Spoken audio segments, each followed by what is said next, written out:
Hello, I'm Graham Hill. Welcome to the GlobalChurch Project. Randy Woodley is descendant of the United Keetoowah band of Cherokee Indians. He and his wife Edith lead a local Native American gathering in their home. They've developed a holistic model of service amongst Native Americans, out of which grew a 50-acre sustainable farm and Christian community. In this community, they taught sustainability, eco-justice, microeconomics, leadership and mission. In 2008, they had to give up their farm and were forced to disband because of violence from white local supremacists. Randy Woodley is a founding member of the North American Institute for Indigenous Theological Studies. He's passionate about emerging expressions of faith, about diversity and eco-justice, about reconciliation and mission, and about Indigenous peoples.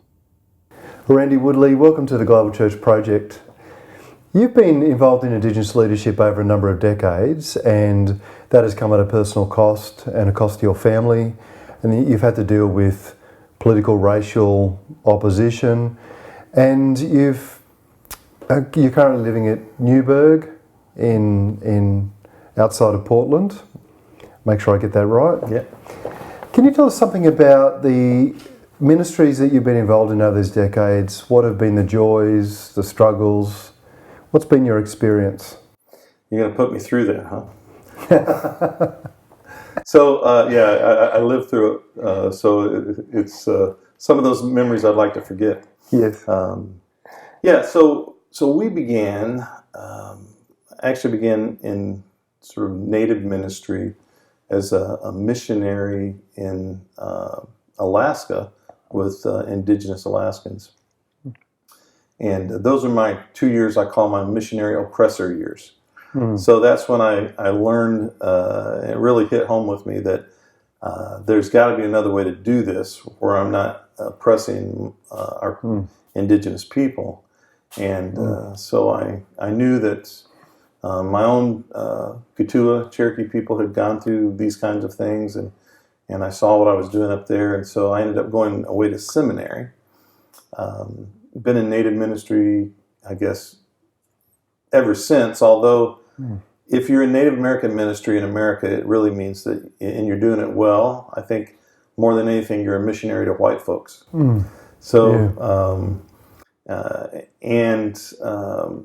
Our time, I've been a pastor of pastors.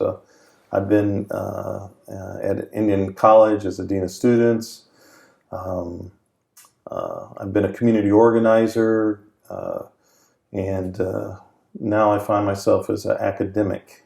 And believe me, the field of academia is just as a rough a place as some of these other places I've been.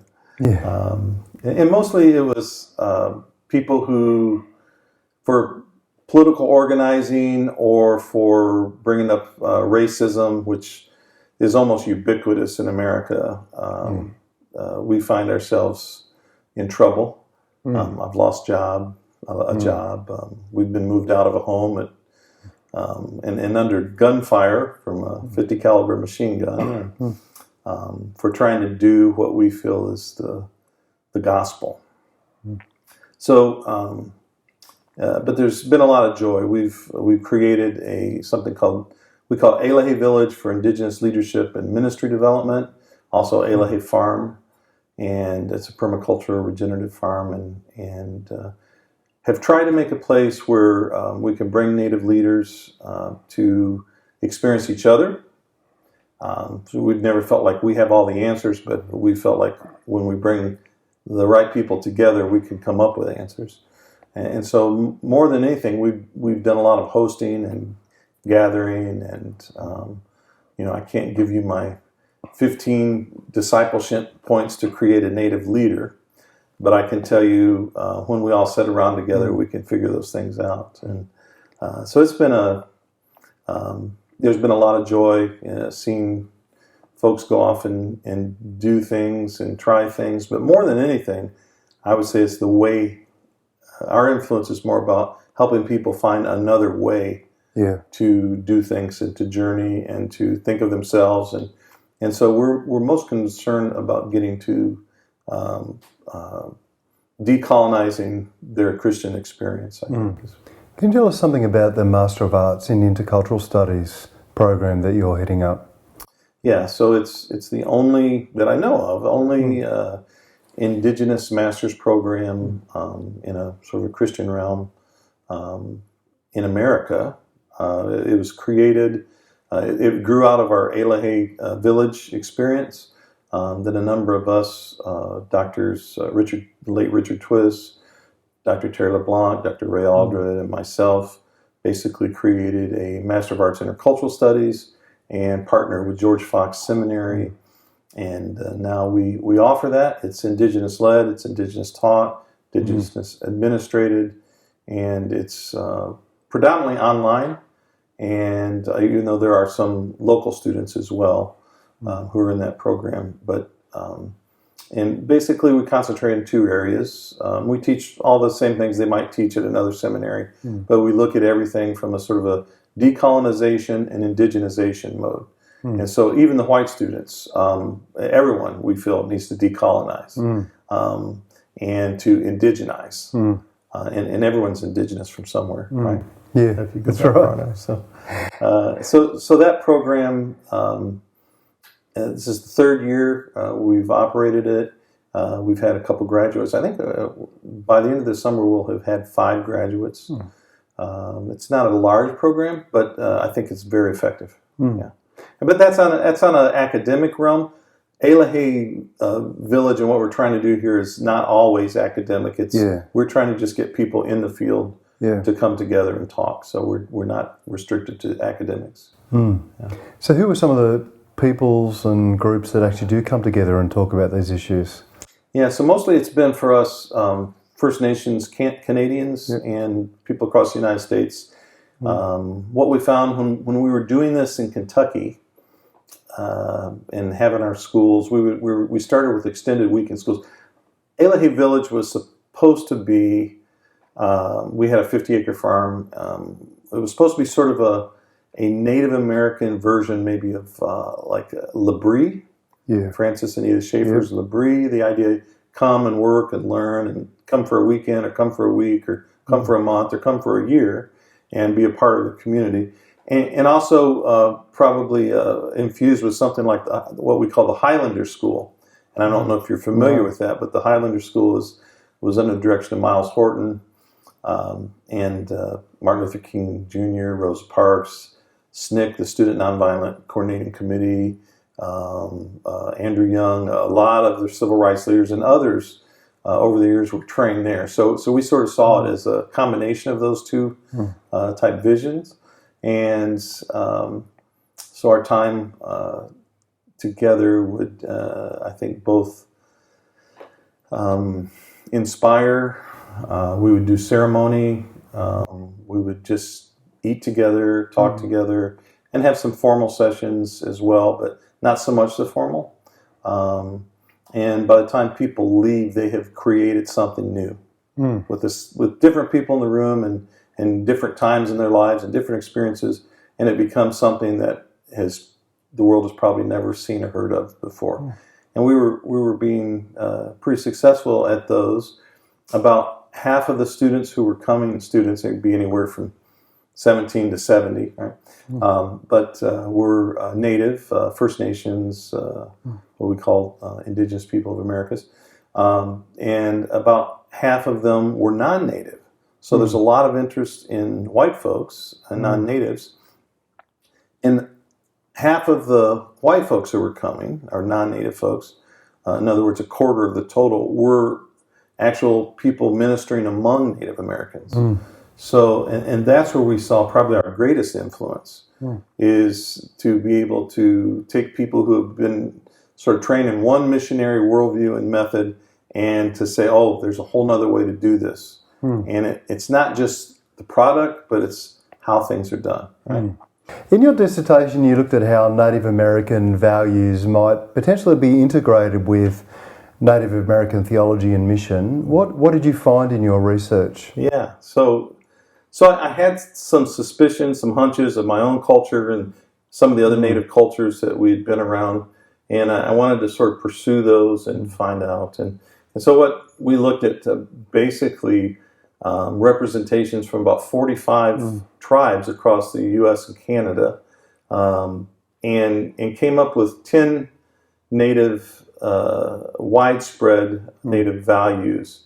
And some of these will sound familiar because they sound a whole lot like what Jesus was about, right? Yeah. So, and it's not just the studies that came as, but my own experiences, our ceremonies, our stories reinforce these. And so I wasn't really surprised about any of them because having exposure for so long, nothing was a complete surprise, but it was kind of nice to boil them down into about 10 core things. And I'll go ahead and they all surround what I would call a harmony way construct, or what we would call Shalom.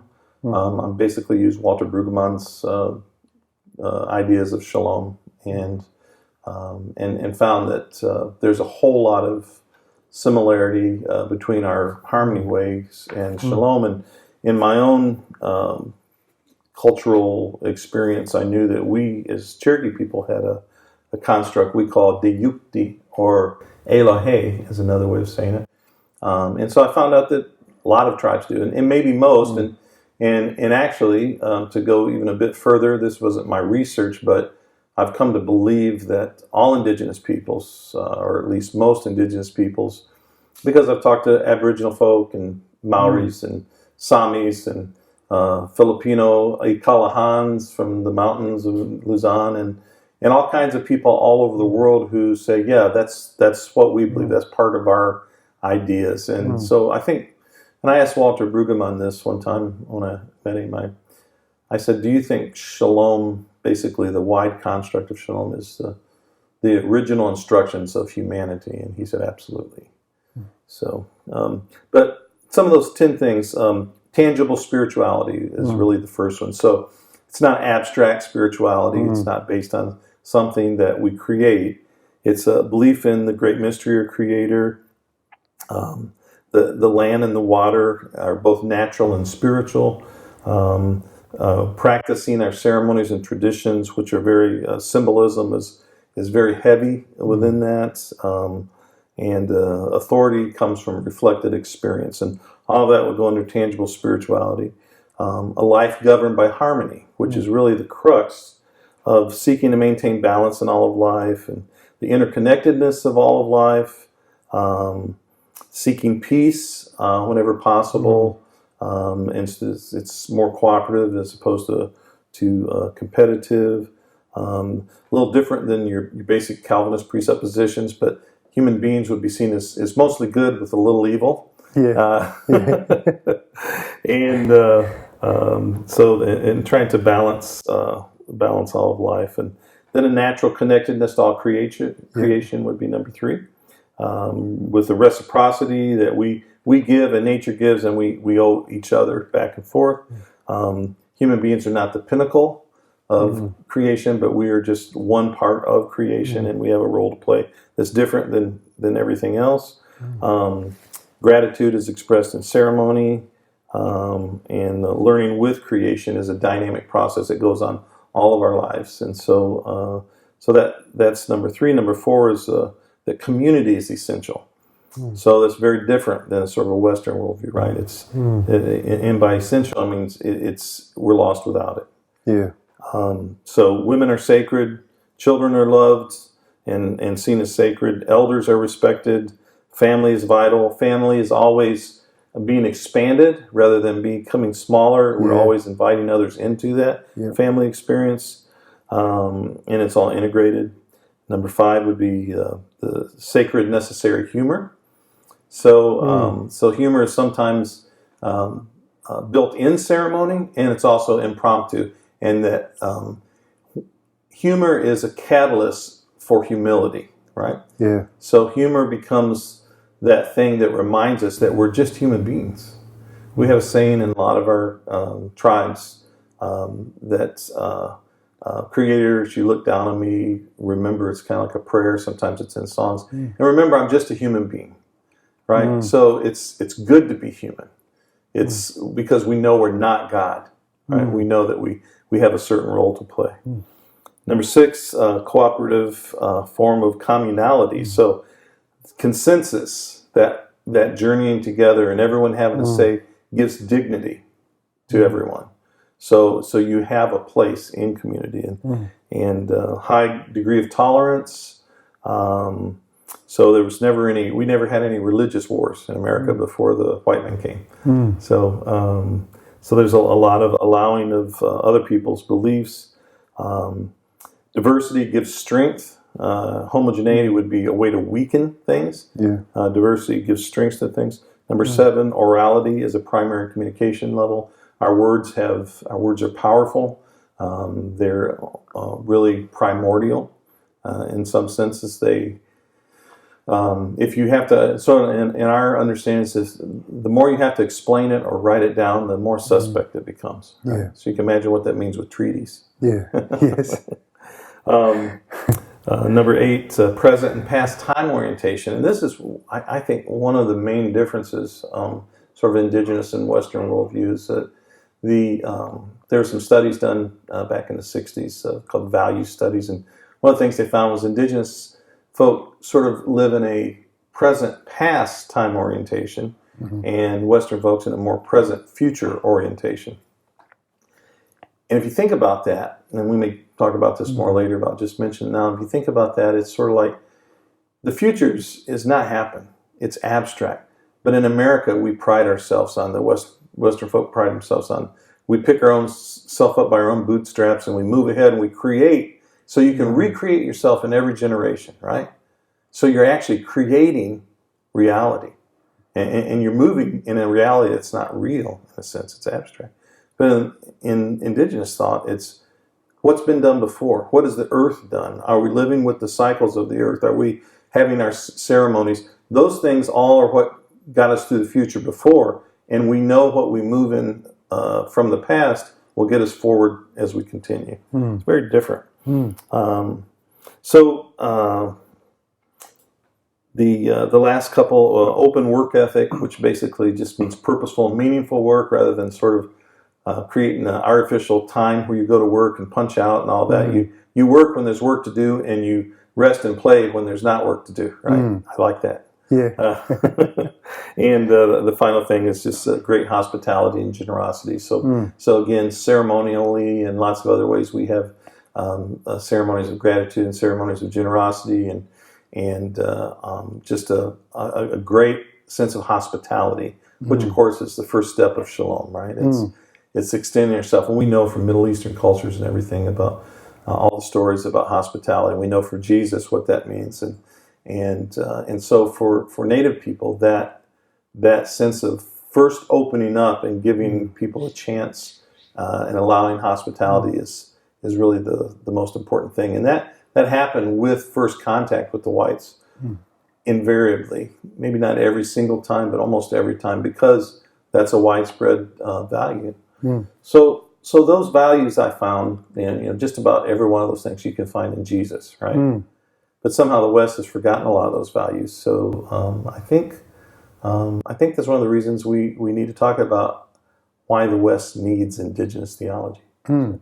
I'll ask you a question. I'll tell you a story and see what your response is from a Native American perspective. A friend of mine, Sam Chetty, he has an Indian background, but is living in America at the moment, and one day he was talking to Mother Teresa, and he was a young man, and he was talking to her, and he said to her, "I'm really struggling to work out what the will of God is for my life." And she looked at him and she said to him, "Sam, you've stopped thinking like an Indian, you're thinking like a Westerner." And she said, "Stop wondering what God's will is for your life. You are the will of God." That's right. So can you explain, I think I understood what she meant from an Indian perspective. How does that story illustrate Native American perspectives on life and spirituality? So it's, as you've heard it said, I'm sure in other places, it's about the journey, right?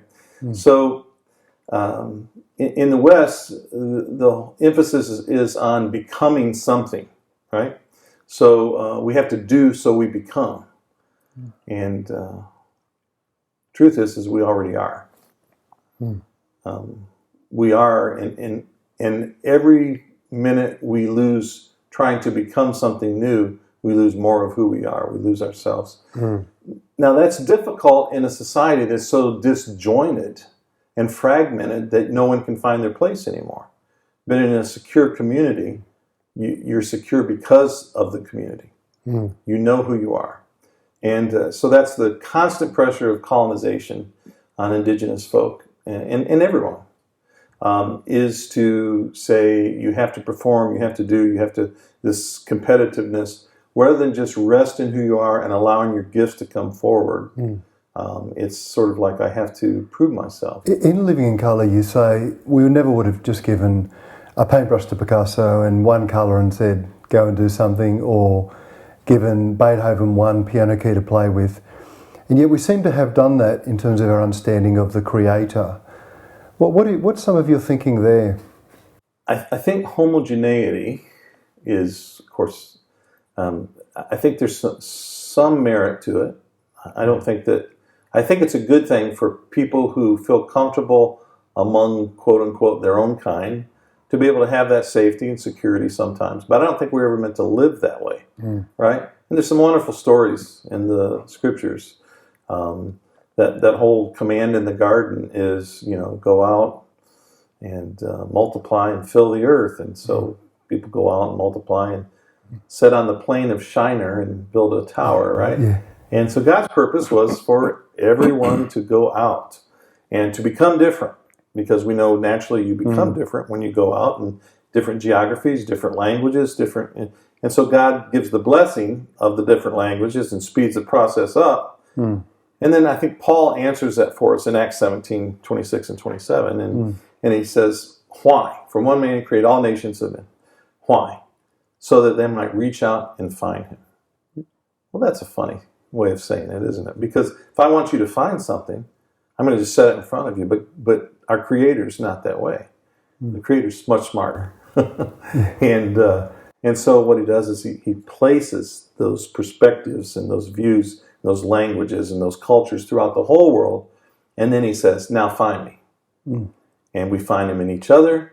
We find him in the ways people describe things. And we find out that no one culture, no one language, no one perspective can ever describe fully who God is. And I think that's the message of humility, isn't it? Is that we're just human beings. But when human beings get together, we have a wonderful sort of sense of celebrating the difference, and especially when we look at who is God, who is the one behind all of these things. And so I think in America, unfortunately, homogeneity, and especially in the church, has just become a euphemism for white supremacy. Yeah. And of course, if you wanted to just say that's the cover that we use, well, and of course there have been whole movements based on that, church growth movements and everything else based on, make everything the same and people will come, be drawn to it. But that's not at all what we see in the early church. We see a whole bunch of different folks coming together and celebrating God. In fact, we find out in Acts 15 that the gospel couldn't be contained in one group of people, even though they were very diverse also, the first century Jews. But it had to go out for it to be the gospel. It had to go out to all nations.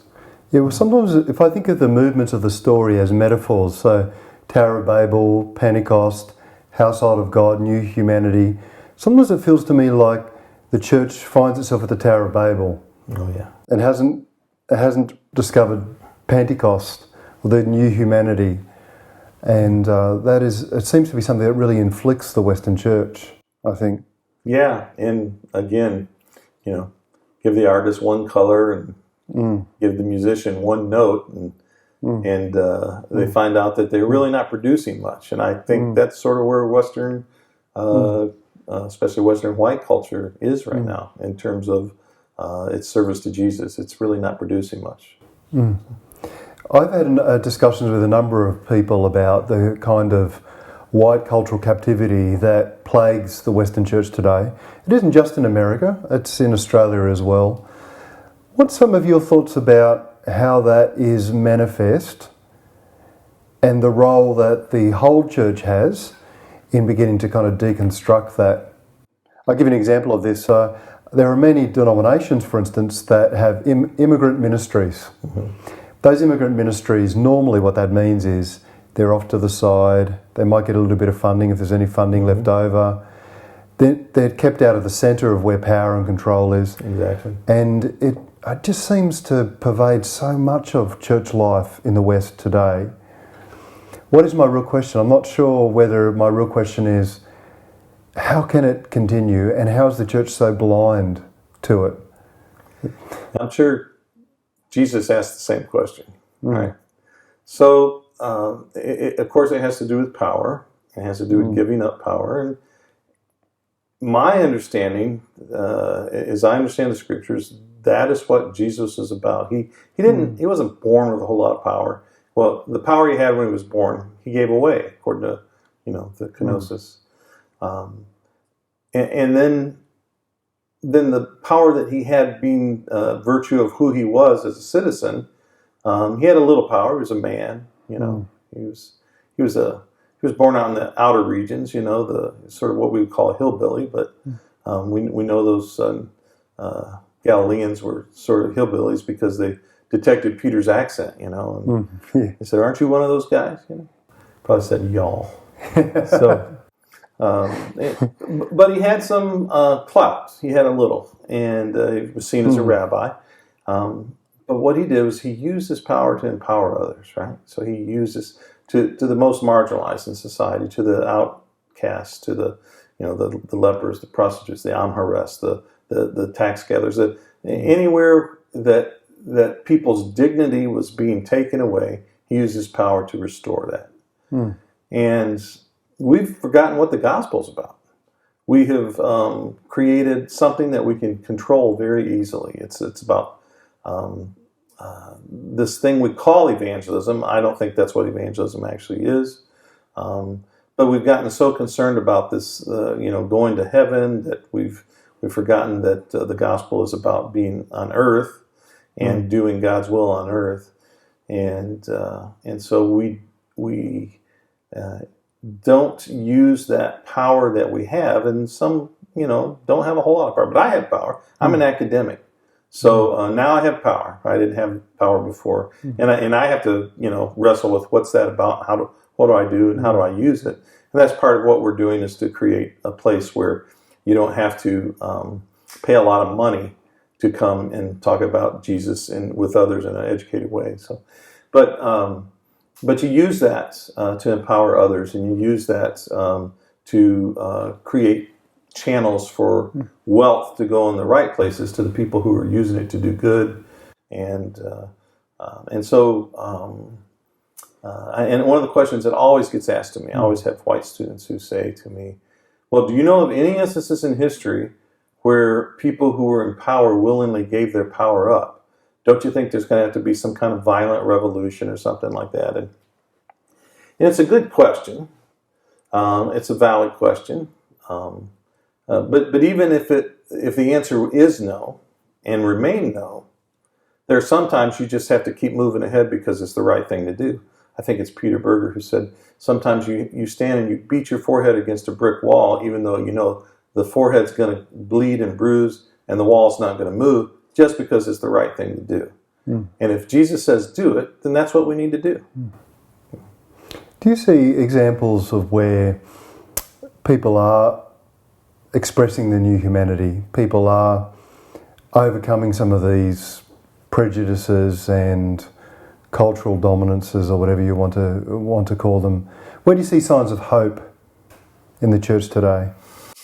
We live in a real unusual area. We live in the Portland area, and it's a place people call the Nun Zone. That means that when they were asked in a lot of national polls, what church do you attend, the largest percentage said none. And we're by far well above everywhere else except for, I think we're about even with Seattle. But when you go into places like the South, the American South, the majority are going somewhere, whereas here the majority are going nowhere. Mm. So they're not too connected. People who are really interested in the kind of gospel that I believe Jesus gave us and lived and showed us how to live are finding ways to create that sort of transfer of power. Mm. And I think about, for example, my friend Ken Lloyd, who is working in downtown Portland, barely makes a living, but he feeds about 200 homeless youth once a week, and spends time with them, through their addictions, through their pregnancies, through on and on and on. And in a sense, he's their pastor, but it's a very unusual congregation, and they wouldn't talk the same way that we do about who Jesus is. Mm. But they know who Jesus is through Ken, and at the right times, he's able to share that. So, but the point is not to find the right time to share it. The point is to do the gospel, right? So that's where we get confused sometimes. And we have a group that meets out here. We meet for Sweat Lodge once a month and share and pray together and eat together and commune together and meet each other for coffee at different places like that. And in no well-defined way is it a church, but it is a church for 40 or 50 of us who come together every so often. And I think in an area like this, that works. I think we're going to see the need for that more and more in other places in the country as time goes on. Yeah, well, the recent Pew report suggested that a significant exodus from the American churches, and there's a lot of speculation about why that might be the case. I am wondering at the moment, listening to your 10 Native American values, how much of those values the church has lost, the way in which those values reflect the values of Christ, and how the people that are exiting the church at the moment, they may not be wedded to the institution, but would have real resonance with these values. Oh, in fact, yeah. And when you wrap those values in the fact that whole, the idea of doing good, Shalom, fixing what's broken, empowering others, meeting in community, feeling a sense of identity because of your community, it gets to actually define what Jesus probably meant by the church. I don't think Jesus meant to start a religion. And so that may be the problem. We've gotten so religious. I wanted to talk to you about the harmony way and how that has parallels with the idea of shalom. Can you unpack that for us? Yeah. So we have to understand shalom and Sabbath as the whole big system God tries to institute, right? In terms of as much as a person can or as a God can institute that among a people. So there are these sorts of things, the idea of shalom in the garden and in existence, living in balance in creation, and everything is in harmony and balance. The night and the day and the dew and on, the sun and the moon and all of these things.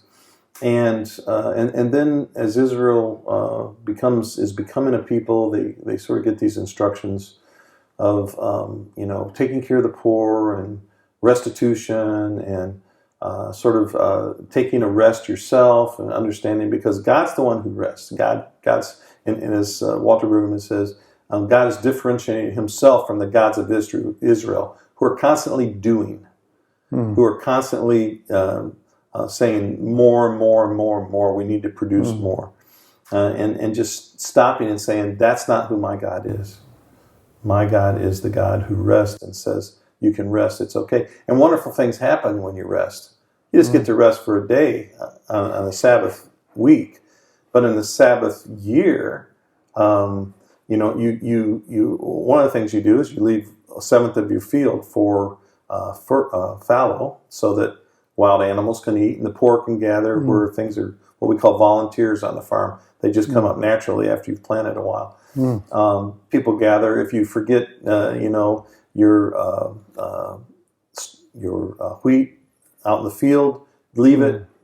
the poor can eat it. If you forget your grapes, let the poor, on and on. There's these provisions until you finally get to, in every seventh year you take off. And then every seventh on the, you have Jubilee. And there's this wonderful thing of the people who are slaves get set free, and people who are in debt get their debts forgiven. And so you can't just accumulate wealth over and over and over again, generation after generation. And you can't be continuously poor. You get a new shot every so often, right? So all of that sort of plays into the idea of Shalom being the sort of ruler. All of those are just symptoms or ways to measure it. But Shalom is sort of that central construct that says, remember, I'm this God. I'm the God of the Sabbath. I'm the God that tells you what's right and who loves justice and who does all these things. And because I am, that's the community that I'm asking you to be a part of. And you can't even, in a lot of churches in America, if you even mention the word justice, you're seen as a liberal, even though God says, I am the God who loves justice, right? So that's how far we're still sort of living that fundamentalist, progressive split that happened here in the early 1900s. And I've forgotten the question. Oh, Shalom. Do you think that there are clues in this idea of the harmony way or Shalom? Do you think there are clues in this as well for not only how we might live into the kingdom, but also how we might begin to find forgiveness and healing from the sins of the past, particularly the relationship between Euro-Western peoples and native peoples? Well, absolutely. Yeah. The thing people don't want to hear about is restitution, right? Although it's I wrote an article for the Dictionary of Scripture and Ethics on restitution. It's very biblical in Old Testament, New Testament, and yet that's something that people don't want to talk about, right? So we find ways to justify and rationalize around that. But that's just all part of the sort of equaling power of the cross. Jesus comes and he's born in this wonderful situation, marginalized, and he lives among the marginalized, and he dies this marginal death, and then he resurrects in power, and we forget everything else, right? All we think about is the power, the triumph, and we forget that it's not about that. That's the power of hope. That's the power of the future. But right now, it's all about restitution, shalom. Going through your church neighborhood and finding out where has shalom been broken. That's where we need to put our time and our resources and our people and our church budgets into our neighborhoods, our communities that are broken. And that's what God's called us to. And unfortunately, I'm seeing God at work, the Spirit at work outside the church, in the community, among people who would not call themselves believers, much more actively than people who would call themselves, great followers of Jesus, committed, loving, caring people. But I think we've tripped over our own theologies, and we've tripped over our own sort of worldview, which has gotten so wedded, the Western worldview has become so wedded to Christianity that we can't see the shalom kingdom. We can't see this. And the great thing about our indigenous theologies is this widespread construct that I talked about, is that is how we live. And so I never met a native person who had a problem with Jesus and what he taught, because it's our native ways. In fact, when I pastored for 7 years in Carson City, and people used to say, well, Jesus, you're talking about Jesus is just like one of our medicine people. This is the same stuff they taught, right? So maybe there's a chance when we start listening to people who have been marginalized, people who have indigenous peoples and people of color and others who look at Jesus through different eyes. Maybe there's a chance that the Western Church can somehow be revived, but it's not going to be through the same methods they thought in the past. There's a great story. You mentioned Mother Teresa. There's a great story I love about her, and I think it was Dan Rather maybe who was interviewing her, and he said, Mother Teresa, Jesus said that you'll always have the poor with you. Why do you think that is? And she responded, and she said, well, if the poor are not here always, there's no chance for the rich to be saved. I think she understood the crux of the gospel, which is about using what power you have to empower others. How does Shalom help us make new connections between creation, humanity, and God as well? Particularly in a world that is where there's so much conflict. Humanity finds itself in conflict with creation, or at least with each other. Yeah. So, and part of that's it's a worldview problem. So, if you look at the scriptures, this idea of the Sabbath is not just for human beings; it's for your donkey and your ox and for the wild animals. So God is concerned about all parts of creation, not just human beings. If Jesus, as he's mentioned at least 5 places in the New Testament, where they recognize, at least 3 different writers recognize him as the creator. They talk that talk. Colossians chapter 1, John chapter 1, etc. And they believed that Jesus is so unique, he is the creator. And if that is so, then the creation that Jesus has the efficacy of making all of this that we have, that it makes it, those of us who would call ourselves Christians or followers of Jesus, it makes it even more sacred. And we should pay attention to it even more. And we should value every part of it even more because it's made by the very breath of Jesus. Well, I'm wondering now about metaphors, because it seems to me that the metaphors that we grab a hold of, so they shape our imagination, they shape the way we approach the world. And for a long time, the church has had this idea of the kingdom of God, and you want to explore alternative ways of understanding who we are and how we relate to God. Can you unpack some alternative metaphors? Yeah, and I don't think there's a perfect metaphor, right? Yeah. I think they're good metaphors for different times. I think when Jesus used the kingdom of God, he was specifically speaking to that Roman occupation. So he was saying, this is the context in which we live, but our kingdom's a different kingdom, right? So he was talking about his own context. I don't know about other places in the world as much as I do in America, and we definitely live under empire. So maybe empire of God is another metaphor we could use if we fully understood that. But what I do understand is right now probably the greatest crisis we're facing is an ecological crisis.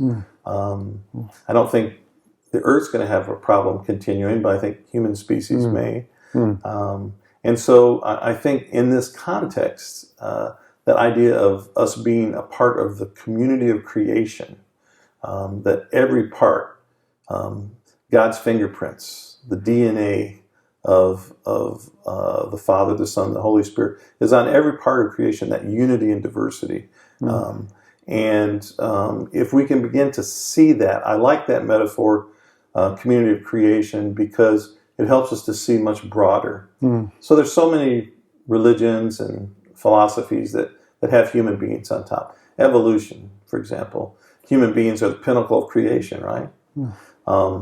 Even some of your,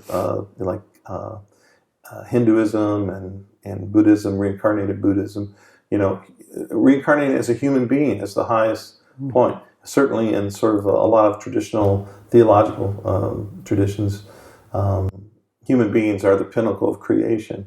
And I don't think that's what the scriptures teach, and certainly not what our indigenous people teach. We say that every part is important and every part has a different role to play. If we see one as the most important, then of course all the resources are going to go to that one, right? And I just think that would be a poor exegesis, and it's a poor way to live. And it feeds right into that American and Western utilitarianism and that idea that what I see can be used for me as opposed to shared with others. What does it mean to stop being a Christian and start being an Australian disciple of Jesus, or start being a Native American disciple of Jesus, or start being a Canadian?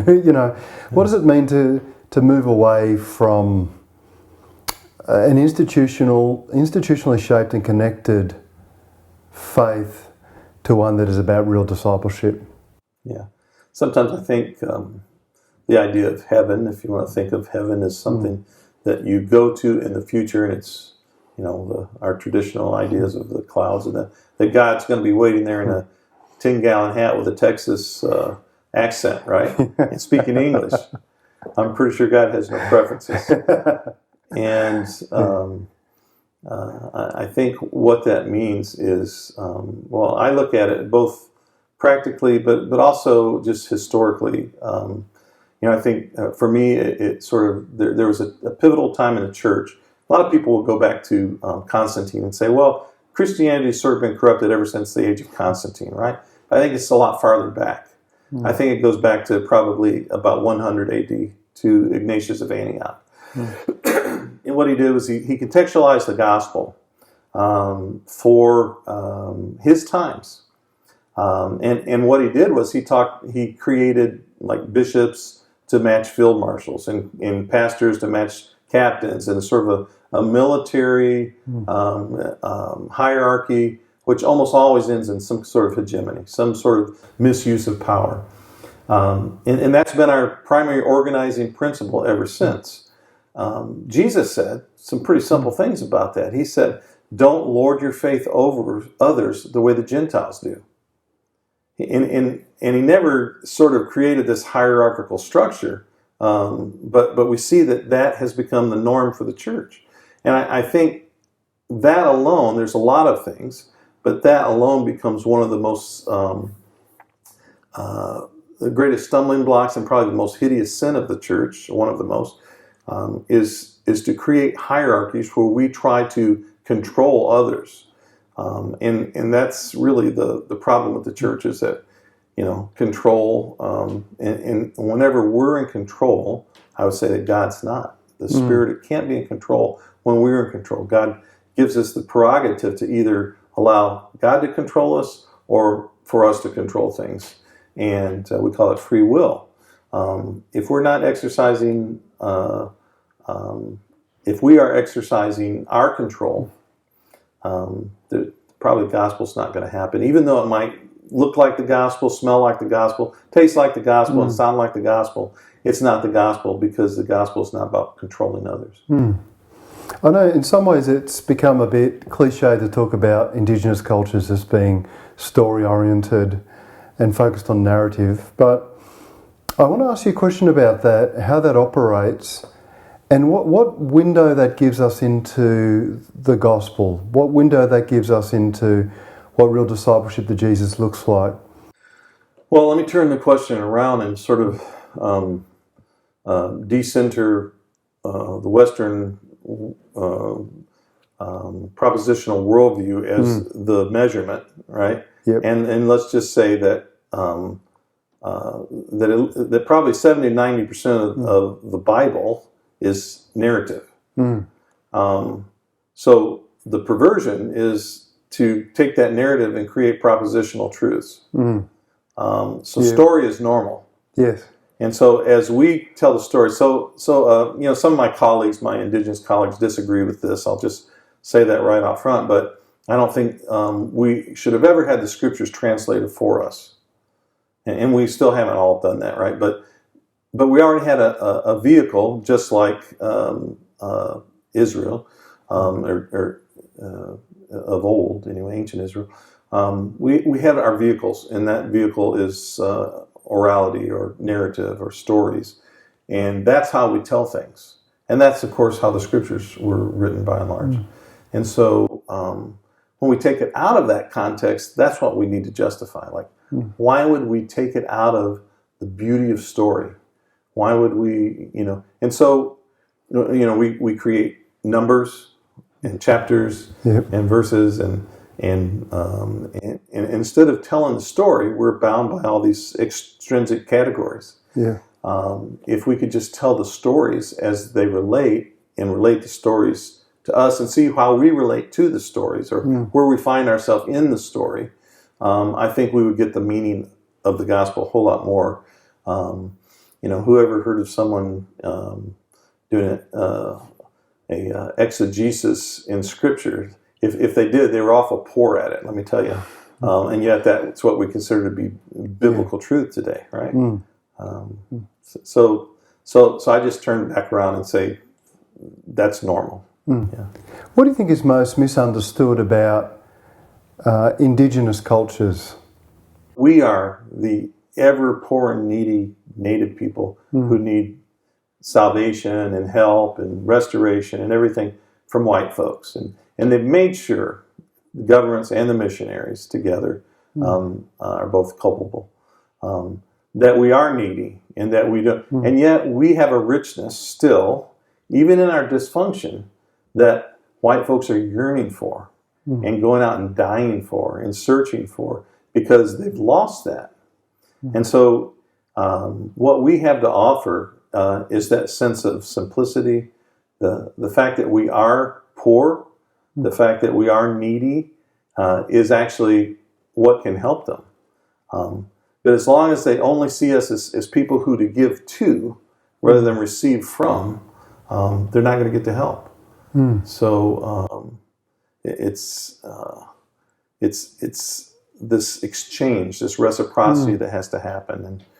And some people talk about, sometimes some of my white students talk about, we have to listen to each other's stories, and we have to forgive each other and all this. And I don't know, all it's true to some degree.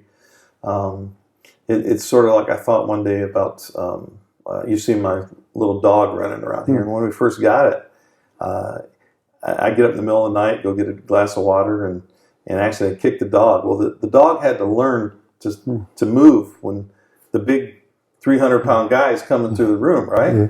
And that's sort of what our indigenous people have had to do for 500 years. Yeah. We've had to learn the every move of the dominant culture and get out of their way, and so we know it well. So, maybe we need to spend the next 500 years of Western folks listening to indigenous people and what they have to offer. And how do we listen in a way that doesn't run the risk of turning the other into the exotic? I don't know if that question is clear, but it seems like a real problem for us in the West. Yeah. So, sort of like the tourist, right? Who see, this is cool, it's exotic. It's, Isn't it fascinating what's happening over there because it's so exotic? Yeah. So I think sometimes that's used as an excuse to be reluctant to enter in. Yeah. Right. So it's like, I don't want to be seen as a tourist, or I don't want to be seen as a wannabe, or I don't want to be seen as someone who's trying to use them for my own means. And what that does to me, it says you just don't want to enter into the relationship, because if you enter into a relationship, I will make sure that doesn't happen. I'll tell you about it if it's an honest relationship. And so indigenous peoples have a wonderful way of, if you're listening, of setting people straight. And, I've noticed that in this interview. Yeah. I just do. So often it's two stories. I remember a lot of times young guy in my 20s, and I'm talking to some elders, and I'm trying to learn some things, and I ask a stupid question, and all of a sudden the elder go into a story. And it's like, well, what in the world does that have to do with anything? And a month later, it's like, oh, I know what he was trying to tell me now. It sounds like the strategy Jesus applied often. Yeah, exactly. Yeah. Well, Jesus was an indigenous person. So I think I had a great relationship with an old Baptist minister and Comanche pastor in Oklahoma when I was out there. And this was back in the early 90s. And I'd go visiting in Lawton, where he lived every so often. And that man, he was 93 years old, been a pastor of a Baptist church for years and years and years. I don't know how many years, but probably 50, He went to boarding school, was given his name by the Indian agent, and on and on and on. I was sitting in his living room one day, and he said, you know how we give gifts at our powwows and things? And and you know how, an Indian, when they receive the gift, they'll just go up and shake your hand and say thank you. Look in your eyes, say thank you. But when you give to a white person, he said, they've got to hug you and say, oh, thank you, even if it's just a small gift. Thank you so much. Oh, thank you for thinking about me. And And in the social world, it's like send you a card afterwards and all these kinds of things. But they're at the power, and he said, you know why white people do that? And I thought, no, 93 years he's lived through so many changes. I want to know the wisdom he has to say. And he said, white people do that because they don't want to owe an Indian anything. So another way of saying that is they don't want to be vulnerable. If they're vulnerable, some of the stuff might come out, right? Some of the ugliness might show, or some of the racism that they don't even know is there, that they don't want to come out. But see, then it's not a real relationship if it doesn't. Because a real relationship is us sharing our hearts and being vulnerable. God is vulnerable. So God is the most vulnerable being in among everything, the multiverse. And Jesus showed what vulnerability was about. And so if we can't be vulnerable to one another, how can we have an authentic relationship? And so I thought that was sad that was his conclusion after all those years. And yet I've seen the truth of it so much. Our society, our Western societies teach people, because of the competition, that we have to protect ourselves rather than become vulnerable to one another. And I think the gospel is about vulnerability. Well, when people review your writings in whatever forum, what sort of strikes you as, you know what, this is misunderstood about what I'm saying? Yeah, probably the greatest problem I have is it's just like my book, Shalom and the Community of Creation, an Indigenous Vision. People say, well, I wasn't sure what category to put that in. Is it a book about ecology? Is it an eco-theology? Or is it just a theological book? Or, what is it? Is it just about shalom? Where do I place that, And the West has become so disintegrated, so categorical. And there's nothing wrong with extrinsic categories. Extrinsic categories can be great. They can help people find boxes where they might not understand. And so they take things apart. So Western medicine's a great example of this. You've got your neurologist, and you've got your podiatrist, and you've got all your specialists. Well, what happens though is they never talk to one another about what's going on with the whole patient. That's the opposite of our Indian medicine. All right, it's about the whole person. And in the West, that's done through everything, especially education. Education is probably the most guilty. And what happens is that they have forgotten how to integrate those things back into a meaningful whole.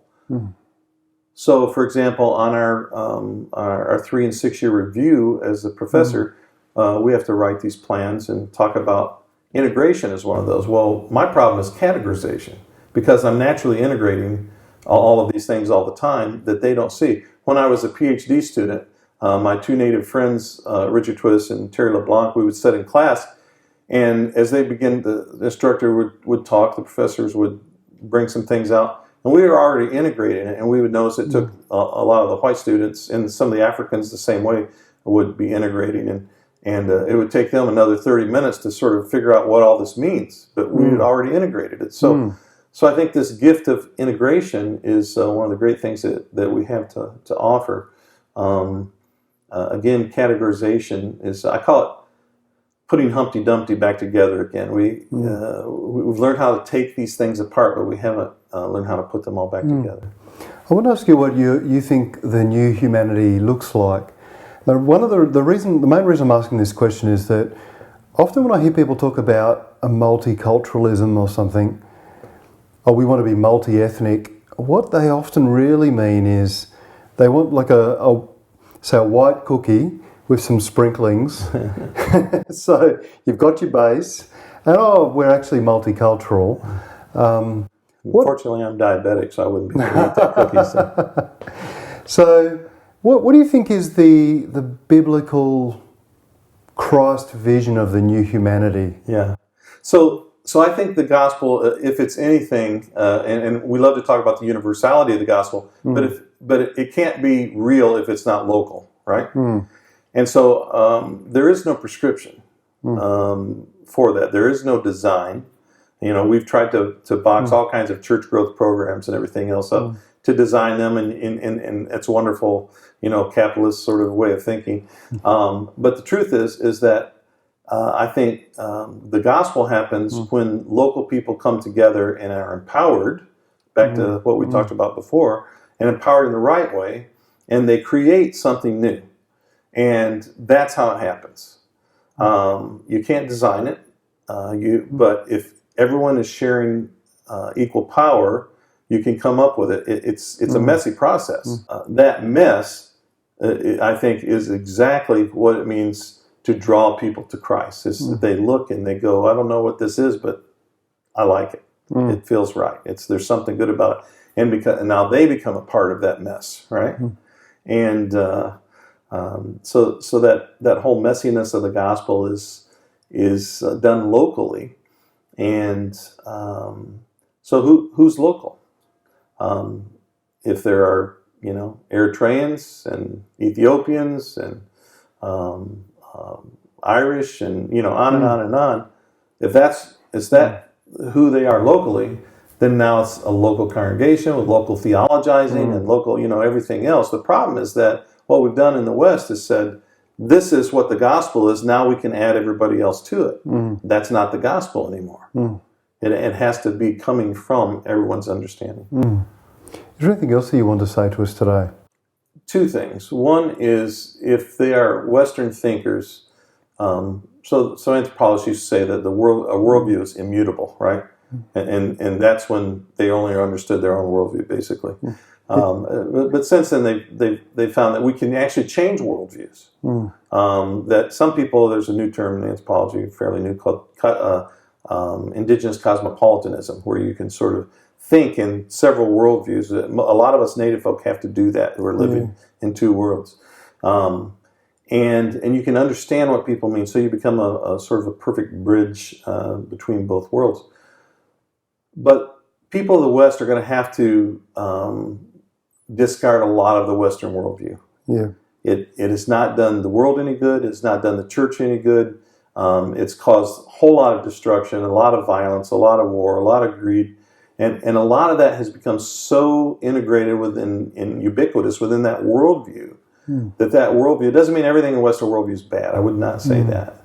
But just like every other culture or worldview, you have to go through and say, what is precious and what is rubbish, right? And so, and Jesus has a way of sifting through our hearts to figure that out. But you got to be honest to do it. And indigenous people on the other side, now I'm speaking to the other side, people of color, indigenous people who've been marginalized, the very poor, etc., who have been the brunt of the worst of the Western worldview. Now I'm speaking to them and saying, you have tremendous gifts to offer these people who need our help. They're searching, even though sometimes it's hard to admit and hard to be vulnerable and hard to find ourselves in that place where we're willing to be in that kind of relationship. When you find people who are, give them the gift of yourself, give them the gift of your perspective, give them the gift of your stories, even of your ceremonies if you can. And I think that is where reconciliation takes place. That's where this new humanity that we're talking about takes place.